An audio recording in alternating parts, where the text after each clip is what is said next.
ಸಖತ್ ಖಾರ ಬಣ್ಣ ಮತ್ತು ರುಚಿ ಆಚಿ ಚಿಲ್ಲಿ ಪೌಡರ್. ಬೆಂಗಳೂರಿನಲ್ಲಿ ನಡೀತಾ ಇದ್ದಂತಹ ಡಿನ್ನರ್ ಪಾಲಿಟಿಕ್ಸ್ ಇದೀಗ ಬೆಳಗಾವಿಗೆ ಶಿಫ್ಟ್ ಆಗಿರುವಂತದ್ದು.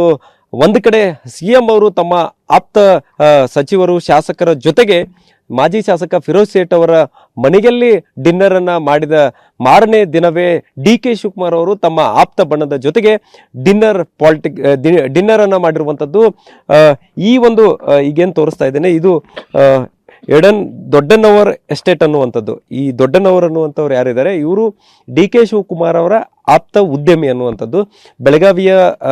ಬೆಳಗಾವಿಯವರೇ ಈ ಒಂದು ದೊಡ್ಡನವರು. ಸದ್ಯ ಇದೇ ಒಂದು ಎಸ್ಟೇಟ್ನಲ್ಲಿ ಅಂದರೆ ಇದೇ ಫಾರ್ಮ್ ಹೌಸ್ನಲ್ಲಿ ಡಿ.ಕೆ. ಶಿವಕುಮಾರ್ ಅವರು ಡಿನ್ನರ್ ಮೀಟಿಂಗ್ ಅನ್ನು ಮಾಡಿರುವಂಥದ್ದು.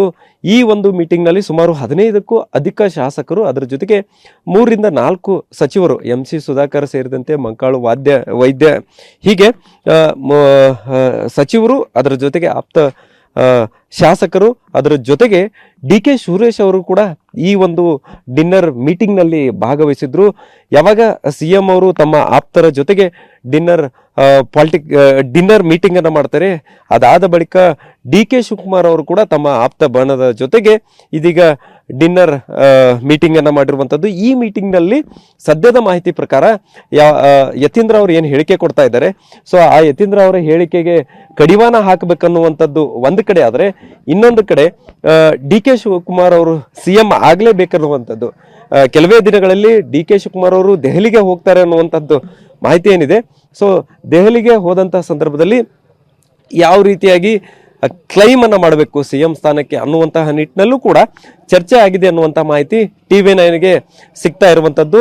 ಸದ್ಯ ಒಂದು ಕಡೆ ಯತೀಂದ್ರ ಅವರು ಹೈಕಮಾಂಡ್ ನಾಯಕತ್ವ ಬದಲಾವಣೆ ಇಲ್ಲ ಅನ್ನುವಂಥ ಮಾತನ್ನ ಹೇಳಿಕೆಯನ್ನ ಪದೇ ಪದೇ ಕೊಡ್ತಾ ಇದ್ದಾರೆ.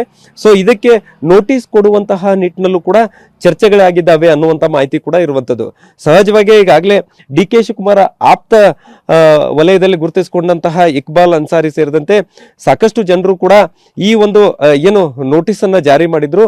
ಸೊ ಅದೇ ಮಾದರಿಯಲ್ಲಿ ಈಗ ಯತೀಂದ್ರ ಅವ್ರಿಗೆ ಯಾಕೆ ಕೊಡ್ತಾ ಇಲ್ಲ ಅನ್ನುವಂತಹ ಚರ್ಚೆ ಕೂಡ ಡಿನ್ನರ್ ಮೀಟಿಂಗ್ನಲ್ಲಿ ಆಗಿರುವಂಥದ್ದು. ಒಟ್ಟಾರೆ ಬೆಳಗಾವಿಯಲ್ಲಿ ಒಂದು ಕಡೆ ಅಧಿವೇಶನದ ಕಾವು ಜೋರಾಗ್ತಾ ಇದ್ರೆ, ಅದರ ಜೊತೆಗೆ ಪಟ್ಟದ ಆಟ ಕೂಡ ಅಷ್ಟೇ ಜೋರಾಗಿ ನಡೀತಾ ಇರುವಂಥದ್ದು. ಸದ್ಯ ಡಿನ್ನರ್ ಮೀಟಿಂಗ್ನಲ್ಲಿ ಸಾಕಷ್ಟು ತರಹೇವಾರಿ ಚರ್ಚೆಗಳಾಗಿದ್ದಾವೆ.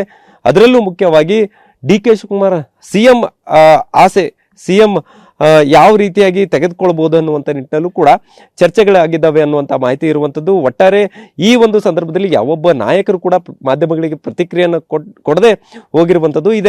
ಎಲ್ಲದರ ಮುಂದಾಳತ್ವವನ್ನು MLC ಚಂದ್ರರಾಜ್ ಹಟ್ಟಿಹೊಳಿಯವರು ವಹಿಸಿಕೊಂಡಿದ್ರು. ಅದರ ಜೊತೆಗೆ ಡಿ.ಕೆ. ಸುರೇಶ್ ಅವರು ಬೆಳಗಾವಿಗೆ ಆಗಮಿಸಿ ಯಾಕೆ ಅನ್ನುವಂಥ ಪ್ರಶ್ನೆ ಇತ್ತು. ಸೊ ಬಹುತೇಕ ಇದೊಂದು ಡಿನ್ನರ್ ಮೀಟಿಂಗಿಗೆ ಸಲುವಾಗಿನೇ ಅವರು ಬೆಳಗಾವಿಗೆ ಬಂದ್ರು ಅನ್ನುವಂಥ ಅನುಮಾನಕ್ಕೇನಿದೆ, ಅದಕ್ಕೆ ಈಗ ಸ್ಪಷ್ಟ ಉತ್ತರ ಕೂಡ ಸಿಗ್ತಾ ಇರುವಂಥದ್ದು. ಒಟ್ಟಾರೆ ಈ ಒಂದು ಬೆಳಗಾವಿಯಲ್ಲಿ ನಡೀತಾ ಇರುವಂತಹ ಡಿನ್ನರ್ ಮೀಟಿಂಗ್ ಏನಿದಾವೆ, ಇದು ಕಾಂಗ್ರೆಸ್ನ ಎಷ್ಟರ ಮಟ್ಟಿಗೆ ಎಲ್ಲಿಗೆ ತೆಗೆದುಕೊಂಡು ಹೋಗುತ್ತೆ ಅನ್ನುವಂಥದ್ದು ಮತ್ತು ಇದಕ್ಕೆ ಹೈಕಮಾಂಡ್ ಯಾವ ರೀತಿಯಾಗಿ ರಿಯಾಕ್ಟ್ ಮಾಡುತ್ತೆ ಅನ್ನುವಂಥದ್ದನ್ನು ಕೂಡ ಕಾದು ನೋಡಬೇಕಿದೆ. ಕ್ಯಾಮ್ರಾಮನ್ ಪ್ರತಾಪ್ ಜೊತೆ ಸಹದೇವ್ ಮನೆ TV9 ಬೆಳಗಾವಿ.